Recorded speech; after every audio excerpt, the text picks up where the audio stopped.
যে ব্যক্তি সকাল বেলা তিনবার তেলাওয়াত করবে আউযু বিল্লাহিস সামিউল আলিম মিনাশ শাইতানির রাজিম, এরপরে সূরা হাশরের শেষ তিনটি আয়াত তেলাওয়াত করবে, রব্বুল আলামিন ওই ব্যক্তির জন্য ৭০,০০০ ফেরেশতা নিয়োগ দিবেন যারা সারা দিন ওই লোকের জন্য মাগফিরাতের দোয়া করবে। শুধু এখানেই শেষ নয়, বিশ্বনবী ফরমান ওই দিন যদি ওই ব্যক্তিটা ইন্তেকাল করে, সে শহীদ হয়ে কিয়ামতের দিন আল্লাহর সামনে দাঁড়াবে।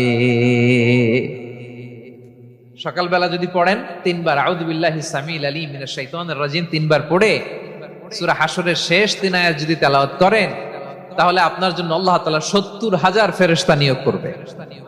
সারা দিন তারা আপনার জন্য মাগফিরাতের দোয়া করবে, আর ওই দিন ইন্তেকাল করলে আল্লাহ তাআলা শহীদ হিসেবে আপনাকে কিয়ামতের দিন দাঁড় করাবেন।